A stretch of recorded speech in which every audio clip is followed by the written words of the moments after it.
Hi, this is Russell Stannard from teachertrainingvideos.com. I'm going to talk about the flipped classroom today. I've been lecturing at university on the flipped classroom since about 2008. I've been running a very successful online course on the flipped classroom for about the last 3 years. This is a really quick video that just gets straight to the heart of what the flipped classroom is. So I'm going to try and do 4 things. I'm going to quickly explain the essence of the flipped classroom, what really is the kind of theory behind it, and that will really help you to understand a little bit what are the skills that you need to develop. So I'm going to move from talking about what the flipped classroom is to quickly talking about what skills you need to flip your classes. And I'm going to focus on 2 key tools that you really need to learn if you're going to flip your classes. I'm then going to give you examples of those tools to make it really clear what tools you would need to learn. And then finally, I'm going to give you a little bit of guidance on what to do next. As simple as that, let's get straight on with it. The essence of the flipped classroom is all about really lower order thinking skills and higher order thinking skills. Now, this is my opinion. It's not necessarily what everyone says, though it is a general argument.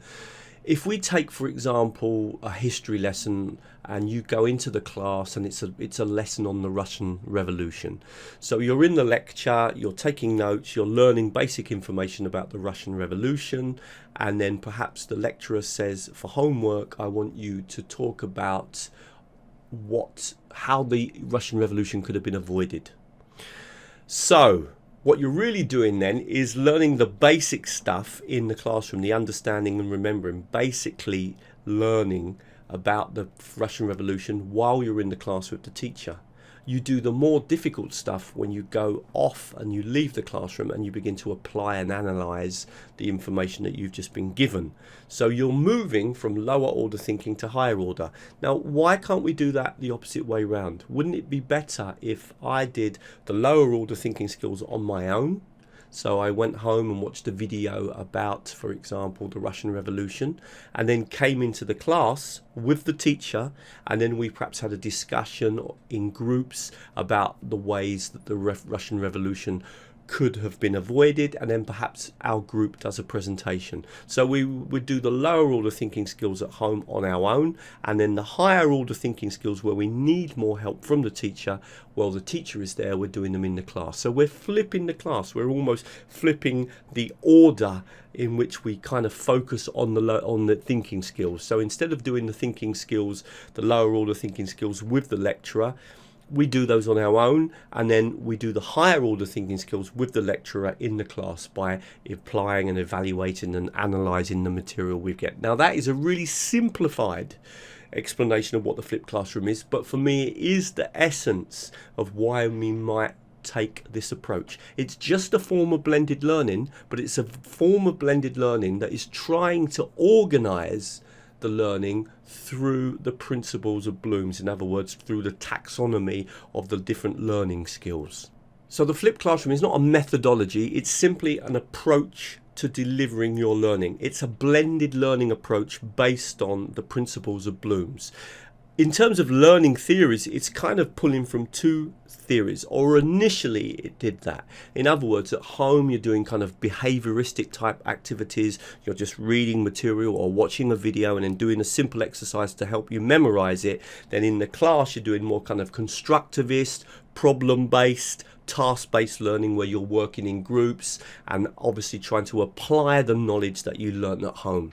Now, it is possible, particularly more and more because of technology, to even make the home learning a bit more constructivist in approach. So students go home and do an activity, but perhaps they do that activity online working with other students. So though initially it was very much behaviorist at home, constructive in the class, a lot of the examples that I've seen recently would also include the students going home but then connecting with another student at home and doing a kind of more group work, pair work based activity. So it's pulling essentially from 2 theories of learning. One misconception about the flipped classroom is the home part is all about video. Yes, a lot of it is, because video is a great way of delivering the lower order thinking skills, but it could be a podcast, it could be an article, it could be a blog, etc. The important thing is that the students access some content, they're learning hopefully new information, learning new things, and then they're doing activities to try to help them remember that new information. So I go home, I watch I watch a video about the Russian Revolution, or I read an article, and then I do an activity that helps me to understand that information. So lower order thinking skills done at home. Obviously, a lot of technology can be used in facilitating the material. So the videos and the podcasts could be electronic, but they don't have to be. It could be a book. And the same in the class. In the class, what you're really trying to do then is to get them to process that information, and you might do that in group work, in pair work type activities, task-based problem solving, etc. Again, there could be use of technology in the classroom, or you could make more use of the people that you've got in the class and make the activities kind of very much focused on lots of discussion, etc. So that's why I'm saying it's a slightly more constructivist approach. So it's a misconception to say that it has to be video at home. It's a misconception to say that we only use technology at home. We could use technology in the classroom as well. It's also important to remember that you're not just going to watch a video, which is not going to be very long. It would probably be a maximum of 10 minutes. An absolute maximum of 10 minutes, but you're going to watch a video and do an activity, or read an article and do an activity. Now, one other thing that's really important is how that activity links in to what you're going to do in the lesson. You don't want two separate parts of the class. This is a flipped lesson, and the two parts should be connected. The homework should be connected to what you're going to be doing in the class the next day. One of the biggest challenges to the flipped classroom that I see when I do my training, and I've trained quite a lot of teachers over the years, is the connection between the home and the class. A lot of the teachers that I see, they think of an activity to do at home, and then they do some related activities in the classroom. Yes, they're connected to the topic, but the actual homework is not linked to the class. What I actually suggest is that you do activities that link the two parts together. So for example, you might be at home and you might watch a video, you might take some notes on that video, you might come into the class, then use those notes in a discussion with your peers in a group work activity. So you're actually connecting the homework and the class together. Sometimes it might be something where, for example, at home the students have read an article, they've taken notes, they come into class, they get into groups, they use their notes to produce a presentation. So again, you're connecting the homework and the class. This is often the most difficult part. You can think of a few simple examples, but getting a really good connection between what you do at home and what you do in class is a real challenge. Now I want to move on a little bit to the actual skills that you need. What tools do we need? What skills do we need to be able to flip our classes? Well, the first thing is the content. You need to be able to find content or make content. So finding content means having knowledge of good search methods, using Google, using other search engines, knowing where there's lots of video content and podcasts and etc. available. So knowledge of the content in your particular area would be very useful.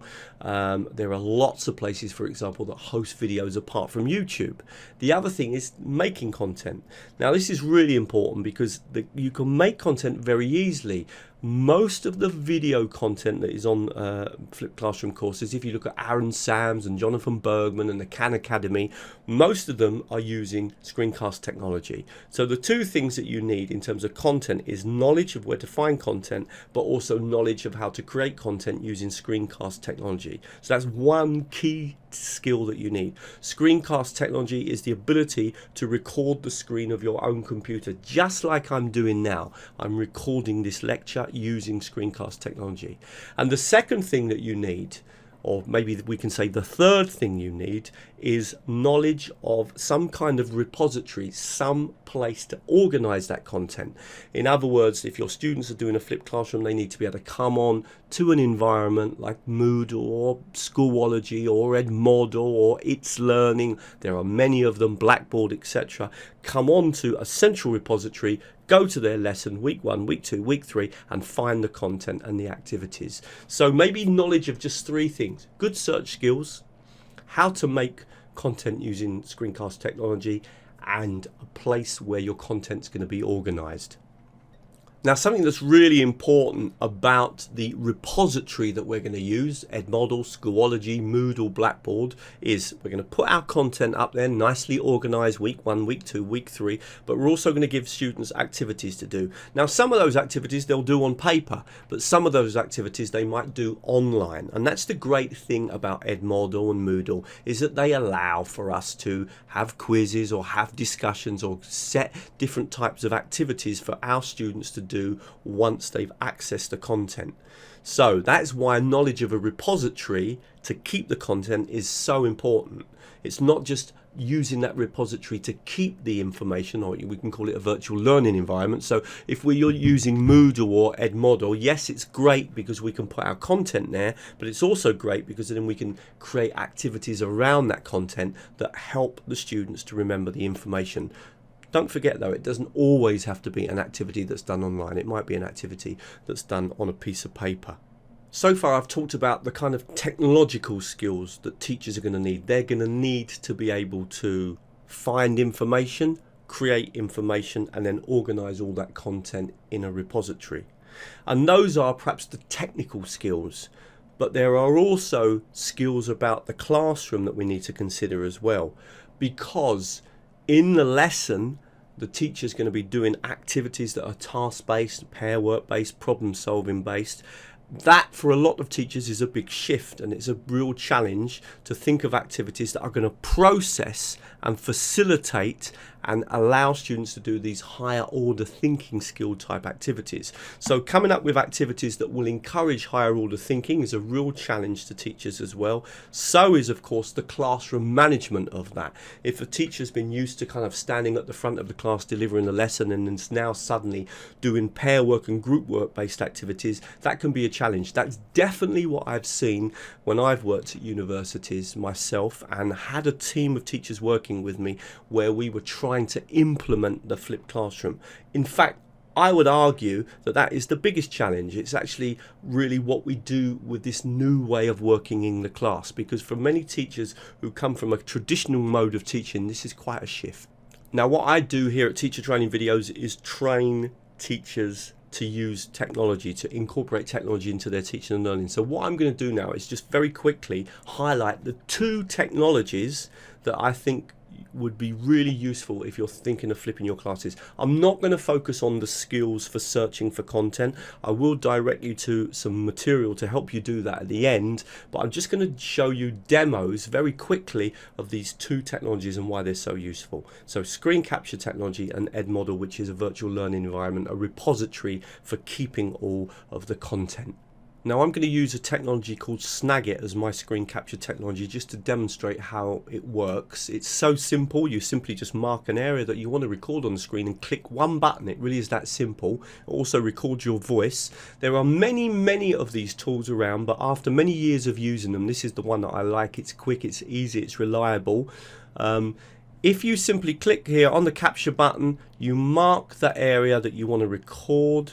So I'm going to mark, for example, that area there. It's going to open up a little window. I click on this button here and it starts to record my voice. Good morning, ladies and gentlemen, and today we're going to look at learning to learn, equipping our students for the future. I can then pause. I can click on the next slide, carry on the video. In my talk today, we're going to look a little bit about the importance of learning to learn in the 21st century. What does that really mean? Then we're going to look at some of the things that teachers can do to help students to learn, and I'm going to give you then some practical examples. Again, click on the pause button and I could carry on. So you can see that I can simply make a recording. Now once I finish, I click on that button there and that video is actually immediately ready, and I can even play it back. Good morning, ladies and gentlemen, and today we're going to look at... So that is how easy it is to use screen capture technology. Now I can then just simply click on File and Save As and save that onto my computer and then upload it into Edmodo or upload it into Moodle or upload it into wherever. Now the important thing to remember is it doesn't matter what is on the screen. I could be talking over a picture, I could be talking over a diagram, I could be talking over a chart or a table or a graph. It doesn't matter what. So we can use this as a way of producing learning assets. So I've logged into Edmodo. Edmodo is a free tool and it allows me to create as many classes as I want to. And then what I can do is each class will have a code. I give that code to the students and they can then access the class. And from that moment on, it's very easy for me to share material. So for example, I've got a class here, a recent training that I did in Lithuania. I can see all the members just by clicking here. I can see all the members that are in that class. I produce folders for them with all the material for the course, which was a 4-day course, and then I can post things to them. I can also set assignments, I can set quizzes, I can do polls, I can put them into subgroups. So I've got Palanga small 1, Palanga small 2, and basically means I can just simply share material with them. In other words, it's a great repository for the flipped classroom, but also create activities around that material through the different assignments and quizzes and polls and discussions that I create. It's very much like working with Facebook. So you've got this kind of wall here or timeline, and you can just simply write something and post it. And when you post something, you can add a file or a link or something from your library. You can also check the progress of your students. You can message students. It's a really useful tool and a great way of organizing your flipped classroom content. So on the flipped classroom courses that I run, I tend to focus on these skills: using a virtual learning environment, what I call a central repository, a central place to keep all your content. So learning a virtual learning environment, learning to use one of those, and of course learning to use a screen capture technology. There are other skills that you learn on a course with me, but essentially those are the two technological skills that you need. Plus, as I've said, good knowledge of where to search for material if you're not making it yourself. Now, as far as continuing your studies, I've provided you with a few links below this video if you want to read a few articles around the flipped classroom. If you want to learn more about Edmodo, please go to my website and go to the Edmodo section. I think the first video would be really useful, which is called A Full Introduction to Edmodo, and you can watch that, and that's going to take you through Edmodo. There haven't been many changes since 2017, so that one's really up to date. Also, if you're interested in screen capture, you've got two choices. There's some free tools, and you might want to look at those. One that I would recommend is Screencast-O-Matic. The one that I use is called Snagit. That isn't a free tool, but I'd really think that that would be a useful set of videos to watch, which is Introduction to Snagit. Remember, if you're looking for a free tool, then look for Screencast-O-Matic. Snagit's going to cost you, I think it's $30 for the educational version. Now, the other thing is, if you want more ideas on actually flipping your class, click on the home button and go to Russell's Ideas blog, because lots of these ideas would be absolutely perfect for the flipped classroom. In fact, all of them could be used in a flipped classroom context. So any of the ideas would be really worth watching. These are concrete ideas, and I'm often talking about the flipped classroom and how we can do activities that link what we do at home with what we do in the class. I hope that helps. Hope that wasn't too long. Hope that's given you some useful information, and thank you very much.